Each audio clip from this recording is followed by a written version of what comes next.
Sharon தரிசன ஊழியங்கள் வழங்கும் மீட்பின் விதை.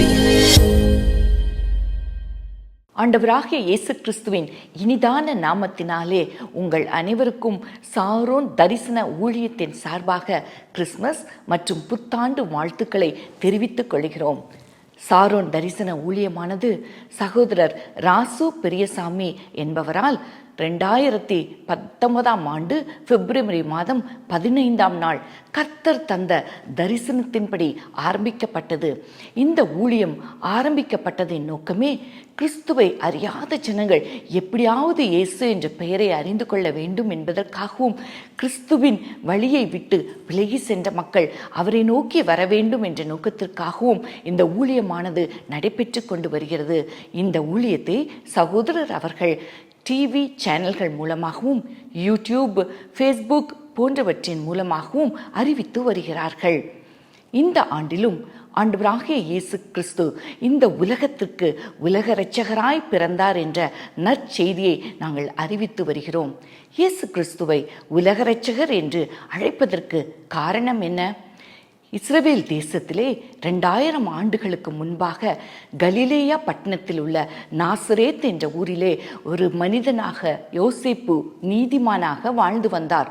அவருக்கு அந்த பட்டணத்தில் உள்ள மேரி என்ற மரியாள் மனைவியாக நியமிக்கப்பட்டிருந்தார்கள். அப்படி திருமணம் நடப்பதற்கு முன்பாக ஒரு நாள் மரியாள் இடத்திலே காபிரியேல் என்ற தூதன் வந்து, கிருபை பெற்றவளே வாழ்க, கர்த்தர் உன்னோடு கூட இருக்கிறார் என்று வாழ்த்தின பொழுது அவர்கள் பயந்து போனார்கள். அது மாத்திரமல்ல, நீ கர்ப்பவதியாகி ஒரு குமாரனை பெறுவாய், அவருக்கு இயேசு என்று பெயரிடுவாயாக என்று தூதன் கூறினார். அது மாத்திரமல்ல, இயேசு கிறிஸ்து மேசியாவாக அவளுடைய வயிற்றிலே பிறக்கப் போகிறார். பரிசுத்த ஆவி அவள் மேல் நிழலிடும் பொழுது அவள் கர்ப்பவதியாகி ஒரு குமாரனை பெறுவாள் என்ற செய்தியை கூறின போது மரியாள் அவர்கள் உம்முடைய சித்தத்தின்படி ஆக கடவுது என்று தன் வாழ்க்கையை கர்த்தருக்கென்று ஒப்புவித்தார்கள். தனக்கு நியமிக்கப்பட்டிருக்கிற மனைவியாகிய மரியாள் கர்ப்பவதியாய் இருக்கிறாள் என்ற செய்தியை யோசேப்பு கேள்விப்பட்ட பொழுது அவர் நீதிமானாய் இருந்தபடியினால் அவளை அவமானப்படுத்தாமல் ரகசியமாய் தள்ளிவிட வேண்டும் என்று தன்னுடைய சிந்தையிலே சிந்தித்து கொண்டிருந்தார். அப்பொழுது கர்த்தருடைய தூதன் அவருக்கு சொப்பனத்திலே தரிசனமாகி, மரியாளை நீ தள்ளிவிட வேண்டாம், அவள் கர்ப்பவதியாய் இருப்பது பரிசுத்த ஆவியினால் உண்டானது. அவள் கர்ப்பவதியாகி ஒரு குமாரனை பெறுவாள், அவருக்கு இயேசு என்று பெயரிடுவாயாக. ஏனென்றால் இந்த உலகத்தின் பாவங்களை நீக்கி மக்களை ரட்சிப்பார் என்ற செய்தியை கூறின பொழுது யோசேப்பு மரியாளை ஏற்றுக்கொண்டார்கள். இந்த உலகத்திலே யாரை இரட்சகர் என்று மனிதர் அழைக்கிறான் என்றால், யாரொருவன் துன்பத்தில் அகப்பட்டு இருக்கிறானோ அவனை விடுதலை செய்கிற ஒரு மனிதனை இரட்சகர் என்று அழைப்பது உண்டு. இயேசு கிறிஸ்துவும் பாவம் என்ற பிடியிலே சிக்கி தவித்து கொண்டிருந்த இந்த உலகத்தின் ஒவ்வொரு மனிதனையும் மீட்டு ரட்சிக்க வேண்டும் என்று சொல்லி அவர் பரலோகத்தை விட்டு மனிதனாக இந்த உலகத்திலே வந்து பிறந்தார். பிறந்தவர் மனு குலத்திற்காக தன் ஜீவனை கொடுத்தார். எல்லா மதங்களும் கூறுவது என்னவென்றால், இரத்தம் சிந்துதல் இல்லாமல் மன்னிப்பு கிடையாது என்பதுதான். எந்த பலிகளினாலும் மனிதனுடைய பாவத்தை போக்க முடியாத சூழ்நிலையிலே இயேசு கிறிஸ்து பூரணமானவராய் தன்னுடைய இரத்தத்தை சிந்தி இந்த உலகத்தை மீட்டு கொண்டிருக்கிறார். இதனால் கிடைத்த பலன் என்ன? மனுக்குலத்தில் யாரெல்லாம் இயேசு கிறிஸ்து தனக்காக மரித்து தன்னுடைய பாவத்திற்காக ஜீவனை கொடுத்தார் என்று விசுவாசிக்கிறானோ, அவரை ஏற்றுக்கொள்கிறாரோ, அத்தனை பேருக்கும் நித்திய வாழ்வை அளிக்கிறார். இதைத்தான் வேதாகமத்திலே யோவான் 3:16 பார்க்கிறோம். தேவன் தம்முடைய ஒரே பேரான குமாரனை விசுவாசிக்கிற எவனோ அவன் கெட்டு போகாமல் நித்திய ஜீவனை பெறும்படிக்கு இந்த உலகத்திலே அவர் அன்பு கூர்ந்தார் என்று சொல்லி வேதாகமம் கூறுகிறது. இப்படியாக இந்த நாளிலே நமக்கு இரட்சகராக பிறந்திருக்கிற இந்த இயேசு கிறிஸ்துவை ஏற்றுக்கொண்டு விசுவாசிக்கிற எல்லாருக்கும் அவர் நித்திய வாழ்வை அளிக்க ஆயத்தமாய் இருக்கிறார். அடுத்ததாக ஜெரேமியா ராசு அவர்கள் ஒரு சிறப்பு பாடல் மூலமாக நம்மை மகிழ்விக்க உள்ளார்கள். கேட்டு மகிழ்வோம், கர்த்தரின் ஆசீர்வாதத்தை நிறைவாய் பெறுவோம்.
எல்லாம் வல்ல கடவுளுக்கு மகிமையும் மாட்சிமையும் உண்டாவதாக.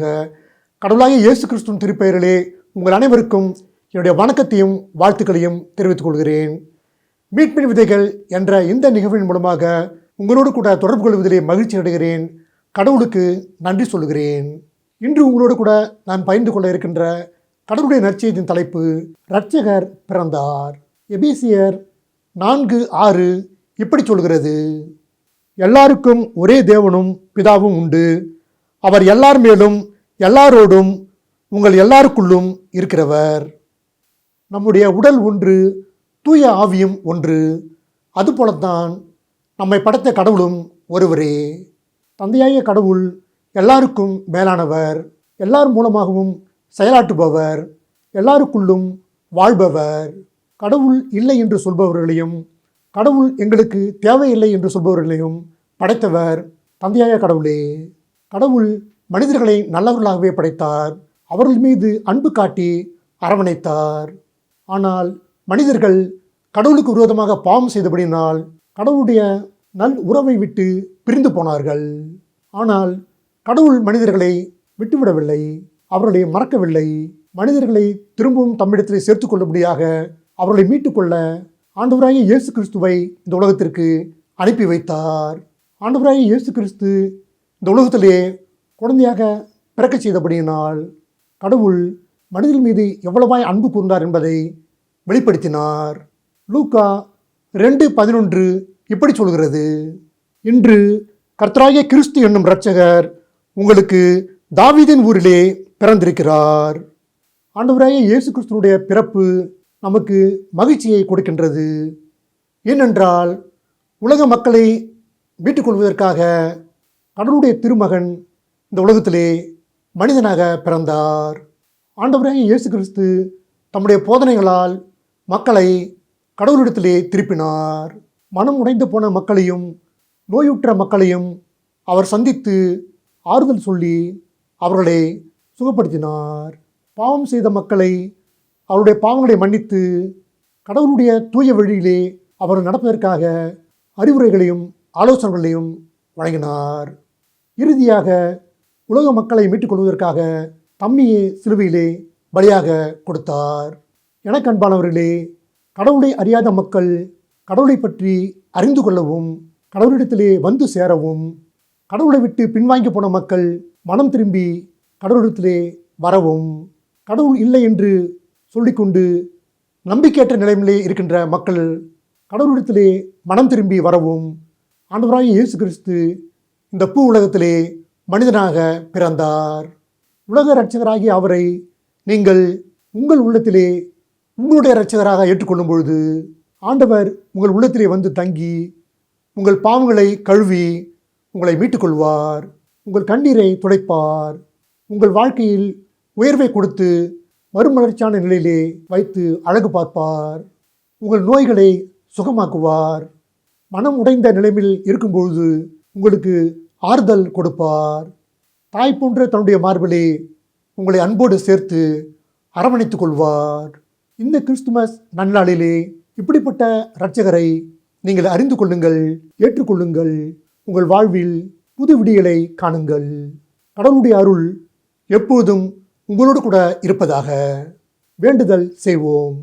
தந்தையாகிய கடவுளே, உலக இரட்சகராகிய ஆண்டவராகிய இயேசு கிறிஸ்துவை இந்த உலகத்திற்கு நீர் அனுப்பி வைத்து அவர் மூலமாக உலக மக்களுக்கு மன்னிப்பையும் ரட்சிப்பையும் நீர் கொடுத்தபடியினால் உமக்கு நன்றி செலுத்துகிறோம். துன்பத்திலும் துக்கத்திலும் பாடுகளிலும் கண்ணீரிலும் எப்போது எனக்கு விடிவு கிடைக்கும், எப்போது என் வாழ்வு மலரும் என்று ஏங்கி தவிக்கின்ற பிள்ளைகளை நீர் அன்பு கூர்ந்து அரவணைத்துக் கொள்ளும். இந்த ஆண்டிலாவது ஆண்டவருடைய அருள் எங்களுக்கு கிடைக்குமா, எங்கள் வாழ்வில் மாற்றங்கள் ஏற்படுமா என்று இயங்குகின்ற உள்ளங்களுக்கு உம்முடைய அருளை கொடுத்து அரவணைத்தருளும்.